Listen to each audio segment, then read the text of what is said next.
Another winter update. We're pretty much through the storm. We've got a little bit of ice here and there still holding out, but for the most part, it's gone. It's 43 degrees right now. I got down about 28 last night, and then from this point on, it's supposed to start warming up. Today's Friday. I think the high for this weekend is in the 60s, so it looks to be nice weather. So yeah, we made it through. Power came on, was it Thursday? I'm trying to think. Wednesday night. It came on Wednesday night. Our total time without power was right around 60 hours, I guess. Well, we had a little stretch of about an hour and a half on, I think, Tuesday night that it came on, and then it went back out. And so total runtime on the generator after that went out, we let it sit for about 3.5 hours before I turned it back on. So that was about what, 3.5, 5? So about 55 hours of runtime on the generator. Thing did great. We used about, I don't know, 15 gallons of gas, just an estimate.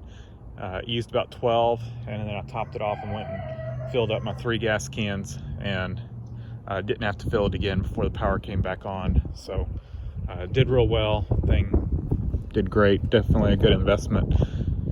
As far as getting gas, I had to drive to several different stations, and finally found one and waited in line and got gas.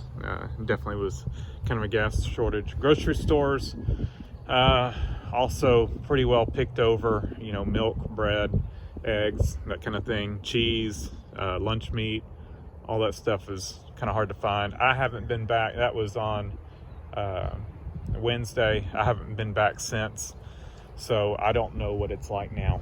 The pool and the well both survived, and what I did on the wrapped all the well pump or the well pipes in the pipe insulation, and then I wrapped the tank in a blanket, and then covered it all in that big tarp, and it's sealed up against the ground.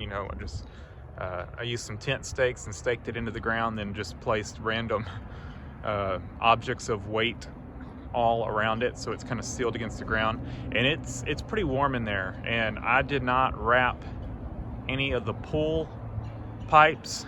I guess I just didn't think about us losing power, and there's such big lines, and there's a bunch of them.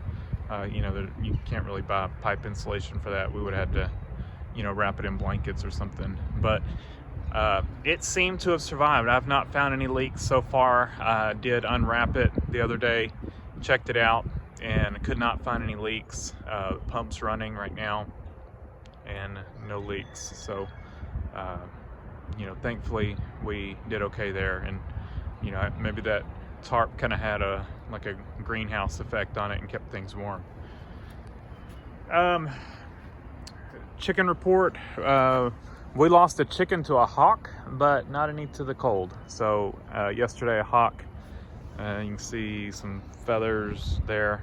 A hawk got one of our chickens in the backyard. So I'm gonna have to put up some owls or something to try to keep the hawks away. But other than that, animals fared well. We've got a bearded dragon and a hedgehog and a ferret inside. They all did okay. They stayed warm with us. Pipe damage. I have not turned on the water to the barn.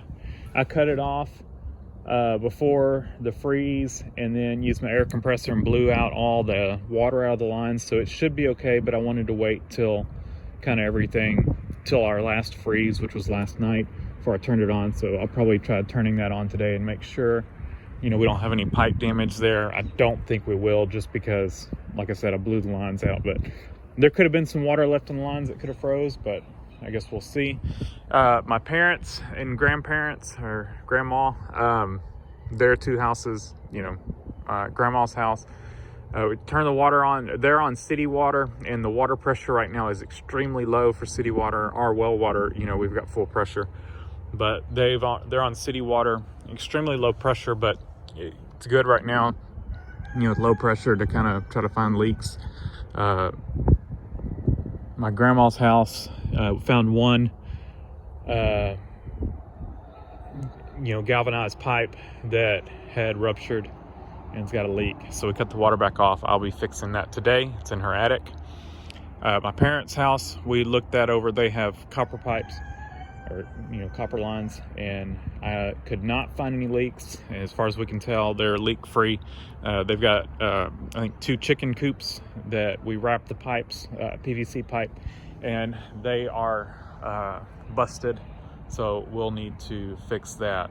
But that's outside line, you know, feeding into the coops that froze. So you know, easy repair on that, and, you know, no water damage or anything. So that's pretty much it. I've not checked any of the vehicles or anything. As far, you know, I don't think anything froze. Everything had antifreeze in it. We should be fine there. Did check the water at the shop. No leaks there. I cut the water off, and it's just one water line with one faucet in the shop, and, you know, it did okay. So no repairs there. So, you know, we were definitely fortunate. I know a lot of people in the area, you know, they did have busted pipes and lots of water damage, you know, sheetrock damage, insulation, all that kind of stuff. So we were definitely fortunate. So that's it. The winter storm is over, and hopefully, you know, our power grid, they will make the necessary adjustments to, you know, their infrastructure to handle this kind of deal. So, you know, definitely some fail there, and lessons learned that they can take away and improve the infrastructure, because definitely wasn't prepared for the weather and the demand that, you know, we had running heaters and everything. So like I said, you know, this is kind of a freak storm for us. You know, it's just not something that we get down here. So we'll be, once it warms up a little bit, we'll crank up the Detroit diesel fire truck. So that'll probably be coming up soon. And we've got some work to do to it.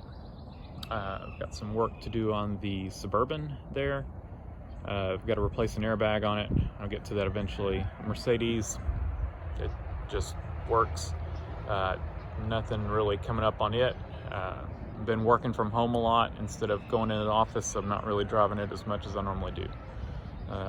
Need to do an oil change soon on the wife's minivan over there. And I need to finish building the engine for the C10 that's sitting in the shop, and I'll do an update video on that soon. And once I get that engine finished, I'll be pulling the engine and transmission out of it and putting the new engine in, and putting the shift kit in the transmission and replacing the front pump on it. So all that coming up soon. Stay tuned, subscribe for more. Thanks for watching. Thanks for the positive comments on the last video. You know, there's say a little prayer for those out there that still have no water, no electric, and busted pipes. You know, I know the plumbing resources down here, as far as getting a plumber and getting, you know, fittings and pipes and all that, it's a struggle. So, you know, pray for them, pray for that they'll be able to get somebody out there to fix it and be able to get the supplies that they need. Thanks for watching again, and like I said, thanks for the support.